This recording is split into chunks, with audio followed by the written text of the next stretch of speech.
Alhamdulillahirabbil alamin. Alhamdulillahi wa kafa wassalatu wassalamu ala Rasulillahil Mustafa wa ala alihi wa sahbihi ahli sidqi wal wafa. Puji syukur kepada Allah Subhanahu wa taala untuk nikmat yang Allah berikan buat kita malam ini. Kita bisa kembali duduk dalam majelis ilmu ini, dan yang namanya belajar insya Allah pasti nggak ada habisnya, nggak ada selesainya. Kecuali kalau kita mungkin belajar hanya sekedar buat dapetin ijazah, mungkin ada jenjangnya. Tapi kalau belajar dengan niat ingin dapat iman, maka nggak ada selesainya. Karena sifat dari iman kita itu setiap hari yazidu wa yanqus, bertambah dan berkurang. Jadi kayak handphone harus dicas terus. Mudah-mudahan kita meniatkan belajar di masjid ini kayak kita ngecas hati kita supaya iman kita selalu bisa stabil. Kalaupun ada nambah kurangnya, gak sampai nol, gak sampai drop gitu.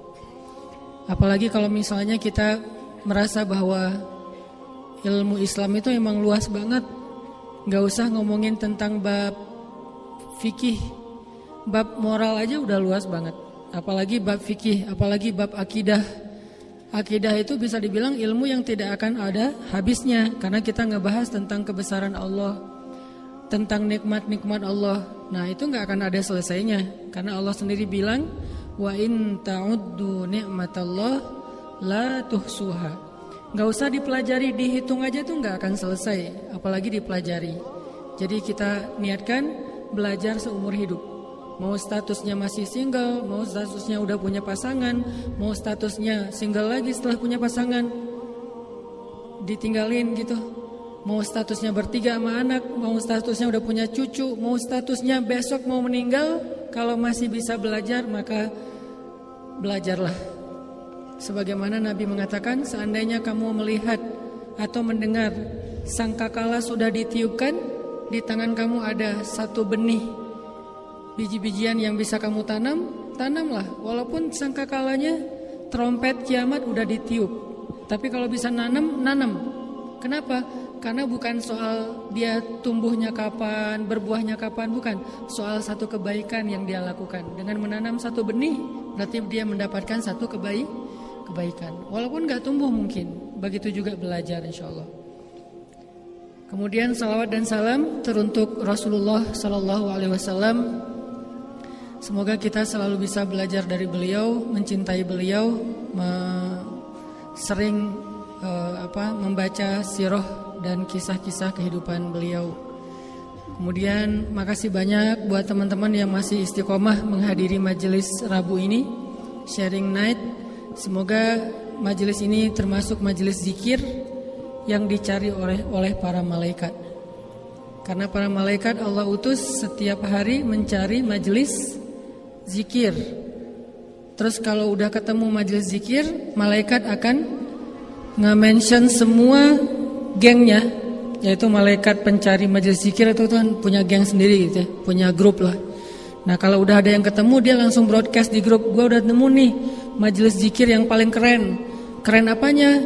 Pasti isinya juga standar lah, ibu-ibu. Enggak, ini anak muda semua. Jadi kalau ibu-ibu bukan gak keren, cuman udah biasa. Kalau orang tua udah biasa dan memang udah sepatutnya. Tapi kalau anak muda hadiri majelis-majelis ilmu, buat malaikat itu ada nilai plus banget, sehingga di like lebih daripada yang lainnya. Mudah-mudahan ini termasuk salah satu majelis yang malaikat nge-broadcast, yang malaikat akhirnya nge-like, kemudian malaikat pada ngumpul, dan kita selalu sadar itu, aware setiap kali kita datang ke majelis ilmu, malaikat ngumpul, lalu malaikat mendoakan kita dengan doa-doa yang baik. Apa yang membuat malaikat kemudian meninggalkan majelis ini? Kalau di dalam majelis ini ada perpecahan, malaikat gak mau nemenin tuh. Apa bentuk perpecahannya? kita di dalam majelis ilmu bukan membahas ilmu, tetapi menjudge saudara kita yang lain, menghakimi saudara kita, menjelek-jelekan saudara kita sesama muslim. Kalau majelisnya kayak gitu, malaikat ninggalin. Karena malaikat kan nggak suka ribut ya. Kita aja kan males ya ribut ya. Ya udah nggak apa-apa kalau putus saja, tapi nggak usah ribut kan gitu ya. Jadi nggak mau rame lah. Kalau mau live group aja baik-baik. Kita bilang HP saya terlalu udah penuh lah, kuotanya segala macam, memorinya udah nggak nampung. Yang penting kita nggak mau ribut. Di sosmed juga kalau ada yang haters, kita juga nggak mau ribut, paling di blok ya. Kan nggak akan diapa-apain ya. Paling di blok atau di report biar di ban gitu doang sih. Nah ini artinya malaikat juga nggak mau ribut. Kalau majelis itu majelis perpecahan. Perpecahan bukan berarti berbeda pendapat. Berbeda pendapat itu jangan diterjemahin berpecah belah ya. Karena berbeda pendapat itu fitrah manusia. Ada yang mengatakan sholat misalnya tahiyatnya ada yang lurus, ada yang gerak-gerak kan ya. Saya aja sama istri beda-beda. Istri saya juga beda-beda. Saya sama istri salah ngomong. Maaf ya yang masih belum punya. Saya sama istri beda-beda. Istri saya tuh gerak-gerak dia kalau tahiyat. Saya lurus aja. Saya mah orangnya nggak mau heboh gitu. Tapi saya menghargai. Kalau saya jadi imam saya lurus, dia gerak-gerak di belakang. Anak saya yang lucu. Dia ngelihat ayahnya lurus, ibunya gerak-gerak. Akhirnya dia pegangin sama anak saya.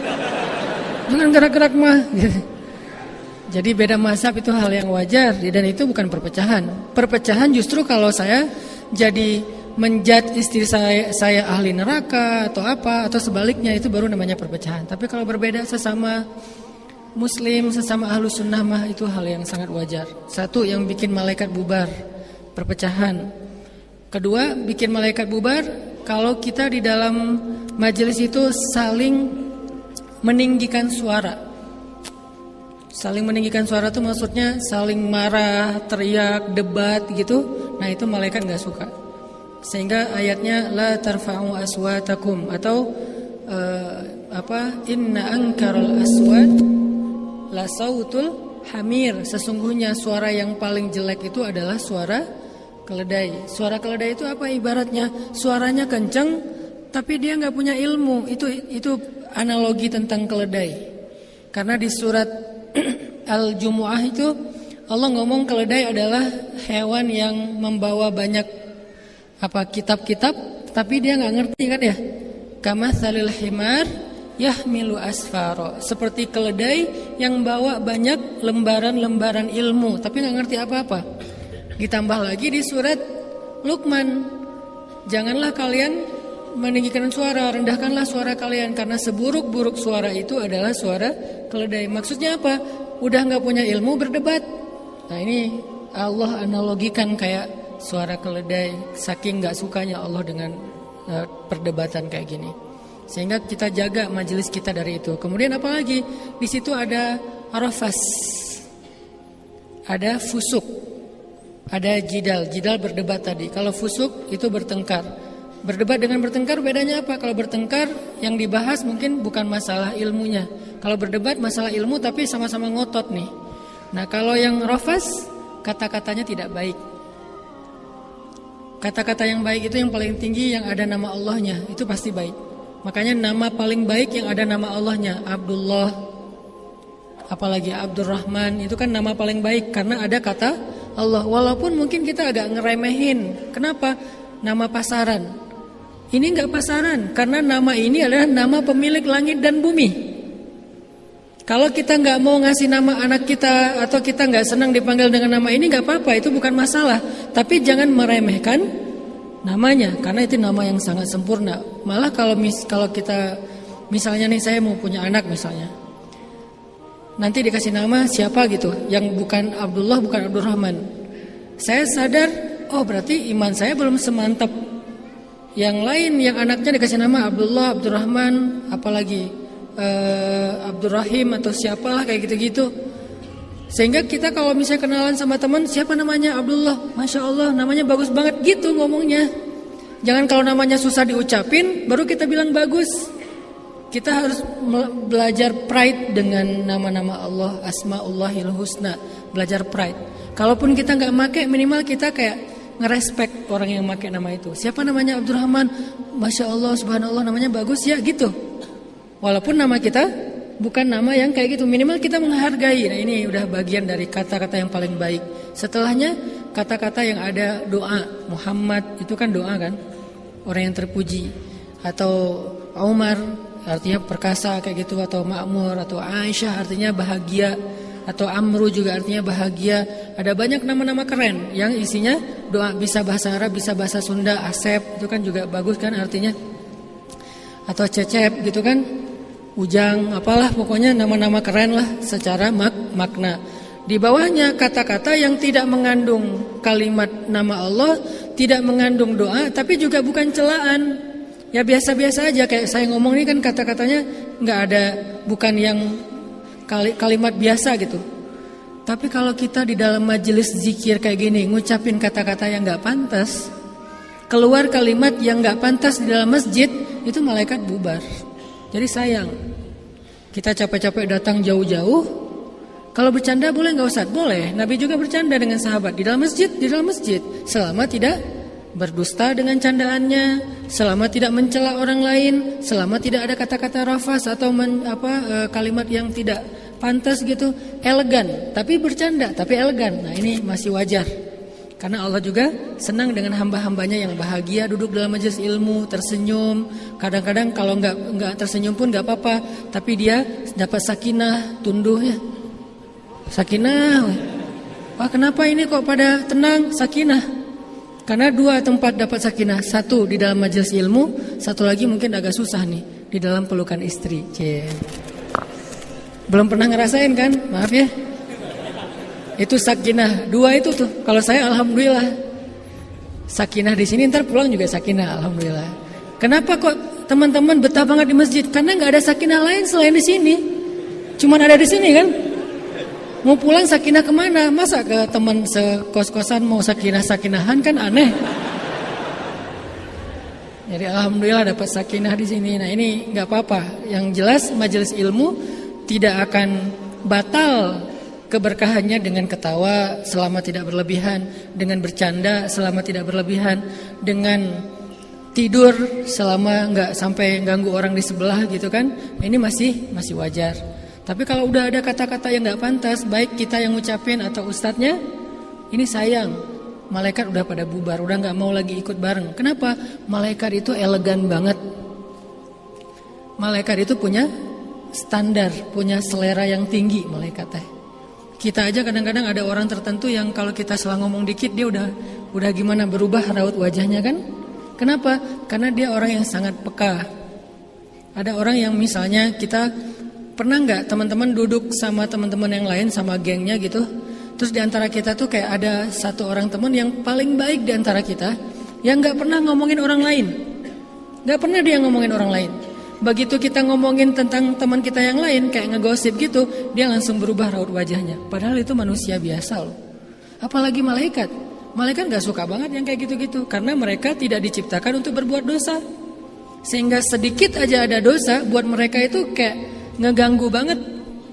Sama kayak kita misalnya nggak pernah makan pecin kayak gitu-gitu tuh nggak pernah, sedikit aja dikasih itu langsung sakit tenggorokan karena nggak pernah ngerasain yang kayak gitu. Sama kayak anak kecil, ada beberapa orang yang tipenya nggak pernah makan pedas. Buat kita sih nggak ada rasa pedasnya, buat dia udah minum air berapa gelas tuh. Kenapa? Saking peka, saking sensitifnya dengan cabai. Gitu juga malaikat.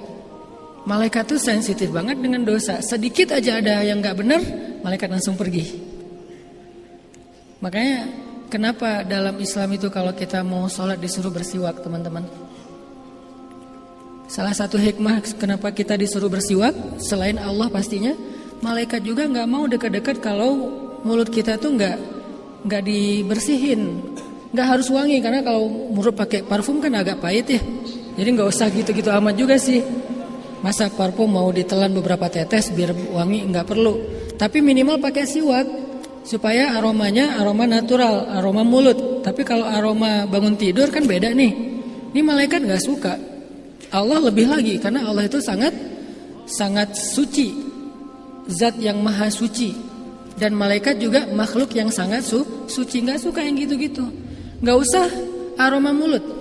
Malaikat pernah nggak masuk ke rumah Nabi itu gara-gara apa? Ternyata ada bangkai kayak binatang kecil, apa cicak atau apa gitu di bawah kasur Nabi, yang Nabi juga nggak tahu.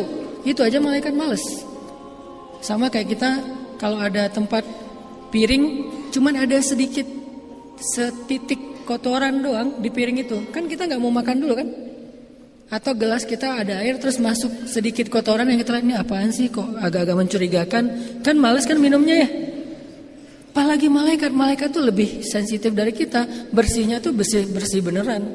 Makanya kalau kita duduk dalam majelis ilmu, terus kita ngeluarin satu kata-kata, apalagi pembicaranya yang tidak ada kalimat yang baik atau minimal